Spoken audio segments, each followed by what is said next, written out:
Bonjour à tous et bienvenue à toi sur la chaîne d'un psy dans ma poche. Aujourd'hui, on attaque la première étape de la gestion émotionnelle, à savoir identifier nos émotions. On va tout d'abord voir pourquoi il est intéressant de savoir comment identifier ses émotions et je te présenterai ensuite quelques moyens d'y arriver et ce sera comme d'habitude assorti de quelques outils. Donc pour commencer, pourquoi vouloir identifier ses émotions? Déjà, la première réponse simple, c'est de se dire que c'est la première étape dans la gestion émotionnelle, donc il faut bien commencer par là pour aller quelque part. Mais aussi parce que identifier ses émotions et parler la langue des émotions permet déjà de réguler un petit peu. Si tu te souviens, je t'ai dit que les émotions c'était quelque chose d'instinctif. Elles trouvent naissance dans des parties du cerveau qui sont plutôt inconscientes et sur lesquelles on n'a pas vraiment de maîtrise. Or, lorsque tu vas prendre conscience de tes émotions, ça va un petit peu rallumer les parties qu'on a là devant là, ce qu'on appelle le lobe frontal. C'est comme si tu permettais à ton cerveau de prendre du recul sur lui-même et ça va permettre d'apaiser un petit peu toute cette partie inconsciente. Pour avoir une explication de ce qu'on appelle l'amygdale, de ce qu'est le lobe frontal, je te laisse une vidéo explicative super détaillée, t'as qu'à aller y jeter un œil et tu comprendras beaucoup mieux de quoi je parle. Donc ce qui nous intéresse maintenant, c'est plutôt comment faire. Avant tout, je conseille à tous mes patients de s'équiper d'un cahier et d'un stylo, car apprendre la langue des émotions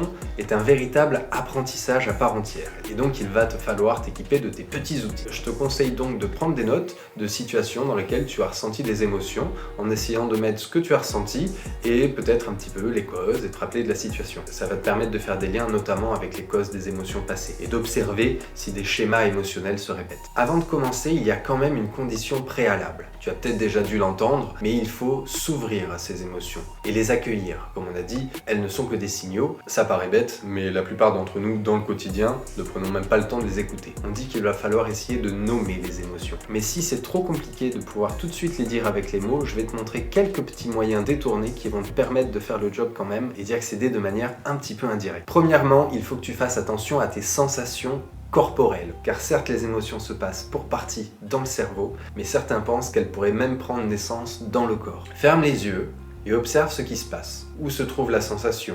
Est-ce que ça brûle? Est-ce que ça pique? Est-ce que ça tire? Est-ce que ça chatouille? Comment évolue-t-elle? Est-ce qu'elle bouge? Est-ce qu'elle grandit? Est-ce qu'elle s'en va? Si tu y réfléchis, il existe tout un tas d'expressions qui parlent du corps pour exprimer nos émotions. J'ai la boule au ventre, j'ai pas digéré ce qu'il m'a dit, j'ai l'estomac noué, ça fait froid dans le dos. Et le classique cœur qui bat, les frissons, les tremblements. Le moyen numéro 2, c'est de te tourner vers tes pensées. Ça, généralement, c'est un petit peu plus facile à identifier. Est-ce que tu penses à te venger de quelqu'un? Est-ce que tu as ce qu'on appelle des idées noires? Peut-être l'impression que la vie ne sert à rien, que tu en perds son sens. Est-ce qu'aussi tu passes ton temps à réfléchir à des situations futures hypothétiques? Et si il m'arrive ça? Et si je ne fais pas ça? Est-ce que si? Le si est un très bon marqueur de ce que j'ai appelé dans une précédente vidéo l'anxiété d'anticipation. Le troisième moyen, c'est d'observer ton comportement. Si tu adoptes un comportement de fuite par rapport à une situation, c'est peut-être que tu en as peur. Si tout d'un coup tu te mets à crier, c'est probablement de la colère. Si tu n'as qu'une envie, c'est rester seul dans ta chambre toute la journée et ne rien faire sans voir personne,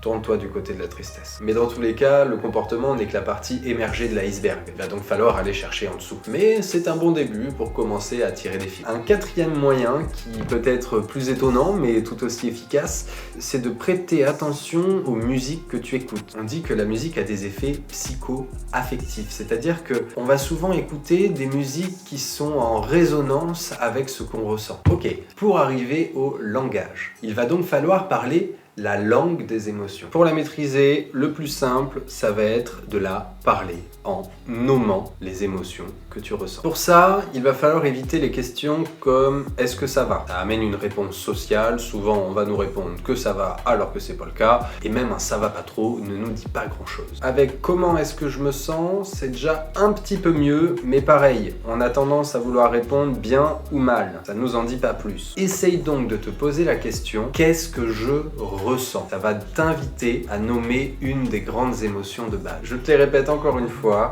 la peur, la tristesse, la colère, le dégoût, la joie et la surprise. Commence donc par essayer de dire quelle est ou quelles sont les émotions présentes dans ce que tu ressens. Ensuite, essaye de donner une intensité à cette ou ces émotions. Ou 1 qui est quasiment l'état neutre, à 10 une émotion absolument transcendante. Et comme dernière étape, tu peux essayer d'écrire la cause ou les causes de ces émotions. Ça peut permettre d'identifier le besoin qui a déclenché l'émotion. Et éventuellement, si tu dois traiter la cause de l'émotion en passant à l'action, il vaut mieux l'avoir identifiée avant. Ok, une dernière notion et on passe aux outils. Ce qu'on appelle la granularité émotionnelle.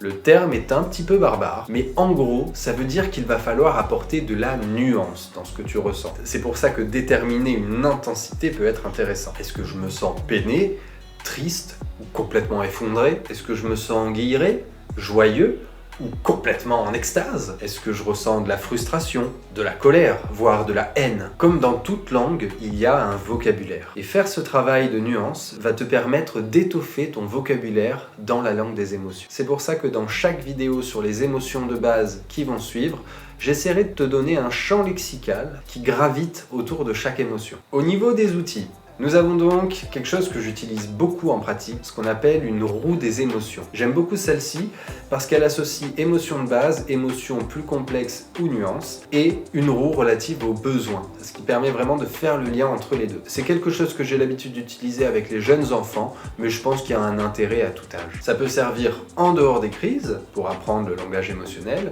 mais aussi dans un moment d'émotion forte, il peut être difficile de dire ce qu'il est en train de se passer, et parfois j'ai des patients qui peuvent montrer justement sur la roue ce qui leur arrive. Et ça permet généralement de résoudre les choses. Tu as aussi tout un tas de jeux de cartes et de jeux de société sur les émotions. J'ai pas tout testé, pour ça que je vais te laisser fouiller et je t'encourage d'ailleurs à me dire en commentaire si jamais t'en trouves qui te paraissent plus intéressants que d'autres. Un dernier truc, j'en ai déjà parlé dans la vidéo précédente, c'est le film d'animation Vice Versa. Il est très bien fait, super chouette à voir et c'est quelque chose qu'on peut regarder en famille pour apprendre ensemble à parler émotions. Je te laisse en petit supplément de cette vidéo quelques liens sur des articles très bien détaillés ainsi que des vidéos YouTube si tu veux revoir les choses un peu différemment et éventuellement aller plus loin. C'est la fin de cette vidéo, tu peux t'abonner, aller jeter un œil aux précédentes vidéos de la chaîne. Il est évident que je te laisse avec des citations. Prends soin de toi et à la semaine prochaine. Ciao!